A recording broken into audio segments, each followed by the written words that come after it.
É oficial. Sobrou pro patinho feio comandar um continente, um, um hemisfério. Basicamente, carregar essa imagem feita pela galera da Cazé TV, acho que diz muito. O Fluminense não é o Brasil na Copa, no Campeonato Mundial de Clubes, na Copa do Mundo de Clubes. O Fluminense é o hemisfério sul no Mundial de Clubes. O Fluminense é o Ocidente, né? Por mais que eles não nos chamem de Ocidente, a gente é muito mais ocidental do que eles, considerando o mapa mundi. O Fluminense é a América no Mundial de Clubes. Sobraram esses times. Hoje, alguns mais serão eliminados. Ou Real Madrid ou Dortmund, ou PSG ou Bayern. Mas vamos lá, não é só disso que a gente vai falar, não. Eu sou Gabriel Amaral, sou jornalista, sou tricolor e vamos embora pra gente poder falar bastante de Fluminense. Deixa o seu like aqui embaixo, se inscreva aqui no canal. E olha só, lá na Fute Fanatics tem ótimas promoções do Fluminense. Você pode conseguir, por exemplo, essa camisa verde, tá por lá também. Tudo que você puder usar lá no cupom Jornada 10, você pode usar, tá? O cupom só pode usar uma vez por conta, mas se você tiver o CPF da tua mãe, que nunca fez compra na Fute Fanatics, ela pode criar uma conta. Enfim, com vários CPFs você pode usar o cupom várias vezes. O nosso cupom foi o cupom mais usado da Fute Fanatics ao longo de 2024 e a gente confia e agradece bastante a vocês por darem essa moral pra gente lá na Fute Fanatics. Produtos oficiais, tá? Não estamos falando de produto pirata, nada disso não. Produto oficial com um descontaço e aquela alegria também de comprar algo que ajuda o Fluminense. Vamos lá, cara. Informação na primeira, né, já que o jogo acabou já quase na madrugada, o Chelsea venceu o Palmeiras por 2-1, vitória que leva o Chelsea a enfrentar o Fluminense na semifinal da Copa do Mundo de Clubes. O Fluminense venceu o Al-Hilal, não sei se você está sabendo, venceu o Al-Hilal por 2-1, inclusive um roteiro muito parecido com o do Chelsea também, né? A gente abre 1-0, eles abriram também 1-0 no primeiro tempo com um gol do Cole Palmer. O Palmeiras empatou, o Al-Hilal empatou o jogo também no início do segundo tempo, igualzinho também, e do meio para o final o Fluminense conseguiu fazer o segundo com o Hércules, e o Chelsea, depois do empate do Estevão, um golaço do Estevão, um gol contra da equipe do Palmeiras, do Giai, um frangaço do Everton, né, na verdade, bem esquisito ali o lance todo, o Everton dá um frangaço, tem um desvio do Giai, o Palmeiras acabou sendo eliminado por 2-1 para o Chelsea. Não teremos o confronto brasileiro, o Fluminense já é, independente do que acontecer nessa semifinal, o melhor brasileiro do Mundial de Clubes. Neste momento, se a gente ranquear os times, como a gente várias vezes faz com as seleções, né, com base em Copa do Mundo, o Fluminense é o melhor time brasileiro. Ué, né? Quem vai dizer que não é, né? Ah, mas tem um campeonato aqui em paralelo. Show de bola, irmão. Mas o recorte, pensando em mundo, o Fluminense é o melhor. E a gente chega na semifinal, cara, com algumas situações, né? Como os cartões amarelos, eu vi muita gente falando que regulamento podre, etc. Eu não acho isso não. Eu acho que você tem que ter punição para quem toma cartão amarelo mesmo. E a forma como eles fizeram de zerar amarelo após as quartas de final é uma prevenção para que se não perca jogadores para a final. Que na final você só não tenha o jogador por suspensão que tenha sido expulso na semi. É a única questão é essa. O jogador foi expulso na semifinal, aí ele não joga a final. E eu entendo, depois que eles não tiveram o Ballack, né? A FIFA não teve o Ballack na final da Copa do Mundo 2002, eles mudaram ali essa regra justamente para ter essa lógica. E isso causou um desfalque na equipe do Chelsea, mas que é meio desfalque, que é o Liam Delap. Tomou o segundo amarelo, tá fora do jogo, mas o João Pedro, sim, aquele ex-Fluminense, passou pelo Brighton também agora vindo pro Chelsea, já estreou, deve ser titular contra o Fluminense na próxima semana. Mas do nosso lado o dano é muito maior, né? A gente tá falando de Martinelli e de Freitas. Os dois jogadores estão fora. E assim, cara, é um desfalque gigantesco. Só para destacar, todos os outros que estavam pendurados, Nonato, Thiago Santos, Bernal, acabou, zerou amarelo, tá? Agora é aquele negócio, só tem semifinal, não tem decisão de terceiro lugar nessa Copa do Mundo, e a gente vai pra final, então só tá fora da final quem tomar vermelho. É só isso. E aí, cara, assim, qual o tamanho do desfalque do Freitas e do Martinelli? O Martinelli é inegavelmente melhor do que o Freitas, o Martinelli é inegavelmente mais importante dentro de um recorte de time. Martinelli é titular absoluto do Fluminense. Só que tem um detalhe aí, é que hoje a gente tem 4 volantes confiáveis, né? Martinelli, Bernal, Hércules e Nonato. Teria o Otávio está se tratando de lesão no Brasil.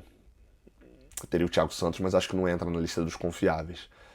E perder o Martinelli, apesar de ser, você estar perdendo, né, um grandíssimo jogador, uma pedra fundamental ali do meio de campo do Fluminense, a gente tem um meio de campo montado com Bernal, Hércules e Nonato, não é um desespero. Em consideração, em contraponto a isso, na zaga é um pouco. A gente entra nesse Mundial com 3 zagueiros. Aliás, a gente entra meio que com 2 zagueiros, né? Com Thiago Silva e com Freitas. E a gente ficava desesperado com a respeito do Ignacio. O Ignacio se prova e vai muito bem. Mas com 3 zagueiros. Quando a gente vem para um jogo que protegeu bastante fisicamente o Thiago Silva, que já teve problema com lesão no Mundial, então precisa ser protegido fisicamente, a gente percebe o problema que será não ter Juan Pablo Freitas no próximo jogo. Freitas é o único jogador do Fluminense, aliás, para não dizer que é o único, né? Tem o Fábio e tem o John Arias. Só esses 3 jogadores jogaram todos os minutos do Fluminense no Mundial de Clubes. Tem noção disso? É um brutamontes fisicamente, é um cara que tem qualidade na saída de bola, que tem tentativa de passe longo, e é difícil substituir, ainda mais considerando que as 2 opções mais para a zaga são Manuel e Thiago Santos, que são 2 jogadores que não inspiram confiança. Não necessariamente tão mal, tão bem, não é essa a análise. Eles não inspiram confiança. E aí fica a dúvida, o Renato vai fazer alguma modificação mais grave? Dessa vez o Fluminense vai ter um pouquinho, né, de vantagem ali também em relação ao jogo, porque jogou na terça mais cedo, né, algumas horinhas só a mais de recuperação, mas o jogo foi de tarde, mas não estava sol, então não cansou tanto. Vai ter o sábado, o domingo, a segunda para trabalhar para o jogo da terça e tentar achar uma formação. A gente vai falar bastante sobre isso aqui. Seja o René de terceiro zagueiro, com o Fuentes mais adiantado, ou seja, até o Fuentes, não sei se o Fuentes tem pegada de marcação, recuar de repente o Bernal, tentar colocar o Lima pelo meio de campo. O Lima entrou bem nesse último jogo, né? Estreou finalmente no Mundial. Enfim, tem algumas alternativas que podem ser, inclusive, desmontar a defesa com 3 zagueiros, né? O Chelsea não joga dessa maneira. O Al Hilal e a Inter de Milão jogaram com 3 zagueiros contra a gente. O Chelsea não joga dessa maneira, deu muito certo contra a Inter. Talvez o Fluminense tente mais uma vez fazer uma tática específica para jogar contra o Chelsea. O fato é que a gente fala de zagueiros assim até com um pouquinho de desespero. O que o Fluminense está fazendo financeiramente, né? E aí só para deixar em relação ao Renato, o Renato vai achar uma maneira, tá? A gente, nesse caso, a gente não é favorito, tá? Só para analisar Fluminense e Chelsea rapidamente. Gente, nesse caso, o Fluminense não é favorito e o Chelsea é. Né? É porque quando eu falei sobre o Al Hilal, que para mim não tinha favorito no jogo, tem gente que falou, deixa soberba para eles. Gente, não era soberba. Era uma realidade. Tinha jogo, eu achava os times iguais. E agora não é. Agora o Chelsea, obviamente, tem um time mais abastado do que o nosso em opções. E não é só porque eles investiram muito mais dinheiro. Não, porque eles foram buscar e foram pegar jogadores que têm qualidade. Mas nada de impossível. O Flamengo ganhou na primeira fase. Apesar de eu ter achado eles no jogo contra o Palmeiras muito mais intensos, muito mais querendo o jogo nessa reta final do que achei na primeira fase. Achei que na primeira fase eles foram naquele funcionário sexta-tarde. Agora não. Agora tava um terça de manhã ali cheio de trabalho para aprovar e etc. Tava rendendo, fez um jogo duro contra o Palmeiras e acabou se classificando. Então, tem jogo, é muito difícil e mesmo que tudo dê errado, e se Deus quiser vai dar certo, e a gente vai estar lá no dia 13 de julho na final em Nova York, por sinal, tô partindo para Nova York na segunda de madrugada, pro jogo na terça é em Nova York, né? Se Deus quiser, tudo vai dar certo, mas caso dê errado, a gente fez bem acima da nossa obrigação dentro desse Mundial já. E falando em obrigação, né? A gente fala de dinheiro, né? Eu falei dos zagueiros também. Essa vitória contra o Al Hilal deu 20 milhões, 21 milhões de dólares pro Fluminense. 114 milhões de reais. A FIFA botou muito dinheiro nessa premiação porque ela achava que os europeus chegariam tão longe. E ela não estava errada. Dos 8 times que chegaram às quartas de final, 3 eram não europeus. dos 4 times que chegam à semifinal, só um não é europeu, que é o Fluminense, que veio justamente de uma chave contra um asiático, então já chegou ali enviesado. 113 milhões de reais, ou se a gente ficar nos dólares ainda, já colocou o Fluminense recebendo 320 milhões de reais. Óbvio que a conversão muda e tal, o dólar deu uma baixadinha agora, mas enfim, mais de 300 milhões de reais. Para você ter comparação, o Fluminense no ano em que ganhou a Libertadores e assinou o novo contrato com a Liga Forte União, onde deu entrada de maneira contábil em todo aquele adiantamento que foi o Fluminense vendendo 20% de 50 anos, o Fluminense teve uma receita de cerca de 700, 800 milhões de reais.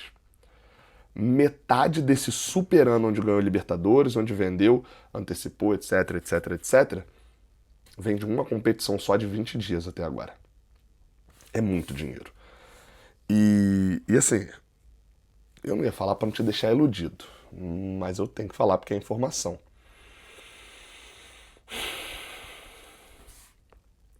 Se o Fluminense passar para final, lembrando, o Fluminense já acumulou 320 milhões de reais.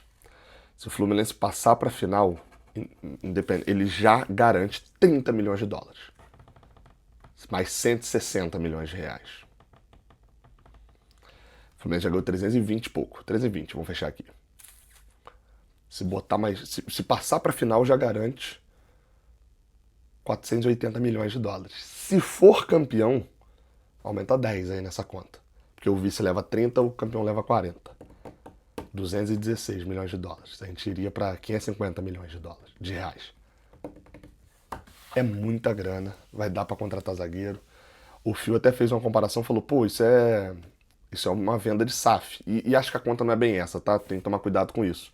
Os jogadores hoje, por exemplo, entraram no vestiário gritando 80, 80, 80, 80, e algumas pessoas ficaram tentando entender. Eu não vou dizer aqui com certeza o que é, mas dá pra entender ali que é 80, provavelmente é os 80 milhões que vão ser distribuídos entre os jogadores de bicho, né, de premiação, que é algo comum no futebol.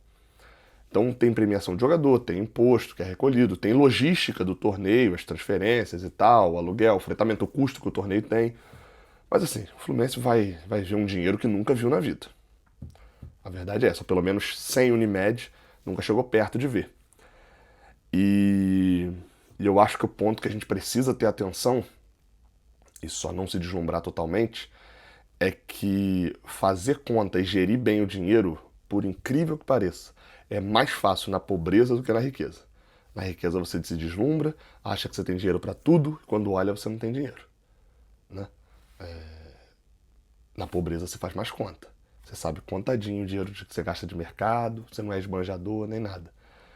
O Fluminense vai ter que ter dinheiro, tem que ter noção, tem que ter engenharia, tem que ter sabedoria principalmente, para poder gerir esse dinheiro todo que está entrando justamente no último ano de mandato. Então vamos ter que ter um pouco de cuidado ali também com o que fazer com esse dinheiro, para onde ele vai, como ele vai ser feito, como ele vai ser gerido, para a gente não se deslumbrar e gastar tudo. Mas assim, a gente tá vendendo 3 Andrés. Só sem perder os Andrés. É maravilhoso. Deixa o like, se inscreve no canal e vai assistir o meu vlog, tá? Gravei ali e tal, tudo ali no estádio, todo um vídeo muito maneiro. Dá uma olhadinha lá também. Tamo junto, deixa o like, se inscreve, até a próxima, valeu.